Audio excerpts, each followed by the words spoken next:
Hey, Namastu. Just burning Eternal Life incense. This is the Bubba Hendrick Clark incense. Smells real good. You can pick these up at the any of the Eternal Life stores. JourneyHomeGroup.com. Right now we're in 2020 and we're hearing something that we've always, well, at least I've always heard, was black people have to unite.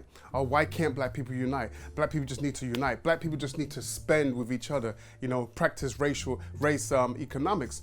And even the people who say this, and I know some of the people who say this, they're doing absolutely nothing to unite black people. Absolutely nothing. But people think by just regurgitating something, just saying it, it's going to happen.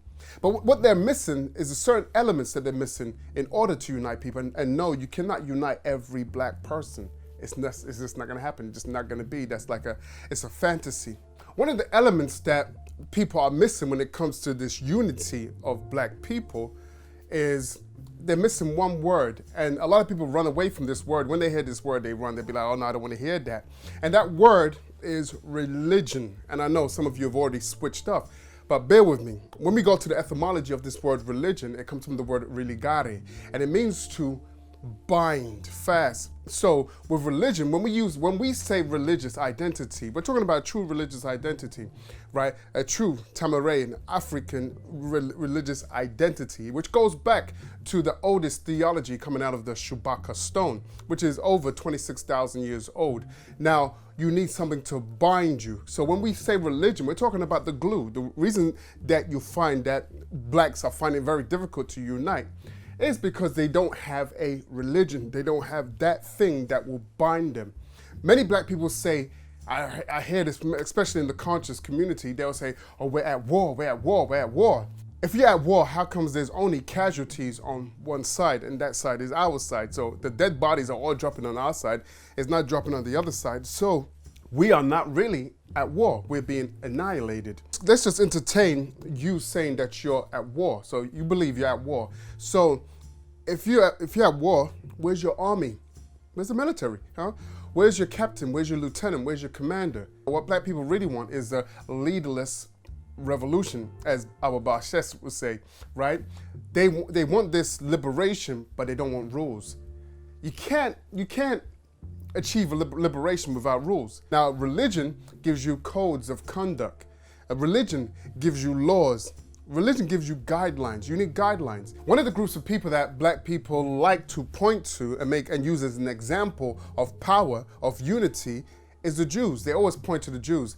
When we talk about financial power, we talk about how many times the dollar circulates amongst that group.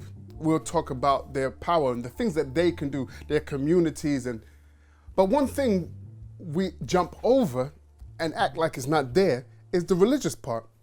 The Jews are able to stay intact because they have a religion. They have that, religare, that which binds them fast. We don't have that. So there's nothing to bind us fast. They have codes of conduct. They have laws. They have guidelines. They have a dress code. If we look at any group or organization that has power, you see they dress the same. They have a uniform. They're informed. They're in a united form. So if we look at the police department, they're in uniform. Even the gangs, to some degree, have a uniform.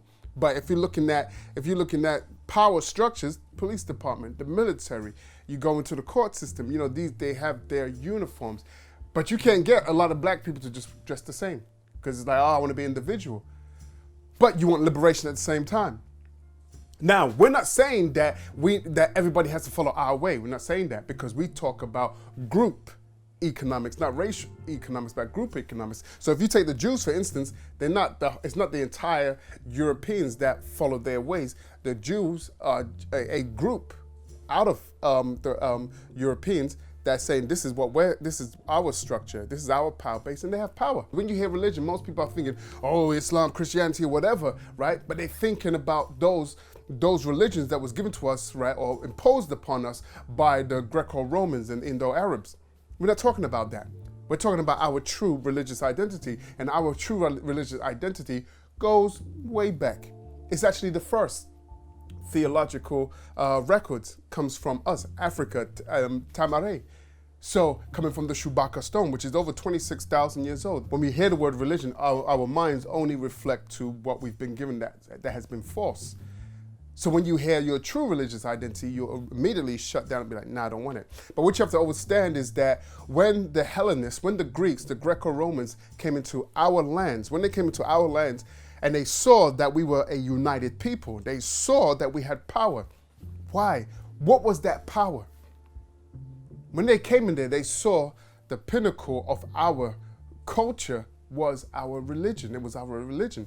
That was the thing that binded us fast. And and out of that, from that religion, they saw that the pinnacle or the heads of our religion, the highest of that, was our high priestess and priests. So they said we must first get rid of those high priests. We must destroy their religion. And by destroying our religion, our spirituality broke our spirit. This is why when they go into indigenous lands, they always send their first soldiers in. And you know who those soldiers are? The missionaries. Listen to the word missionaries. So the missionaries go in. That's the first level. That's of their war strategy, to go in, break the spirit of those indigenous people. And then once they've broken the spirit, then the rest follows. Then you just see the white guy that got killed by those indigenous people that lived on I think some island outside of India. He got a spear through his heart or whatever. And then you have, he wanted to teach them what? Christianity. And then you have other groups of Christians saying that they want to go there to bring Christianity to them. They always attack the religion. Now, our religion, our true religious identity, Atomism, at oneness, one soul, one mind, one people, our Atomism is not a new religion. It's the oldest religion. Again, coming out of the Chewbacca stone. So our religion is not based on belief. Our religion can be proven. So what we're presenting to people is Atomism as the glue to bind. And of course, like I said, not everybody's going to come, not everybody's going to want to be a part of this. And it's okay. It's okay. But I'm not doing this for myself. I'm doing this for my great-grandchildren.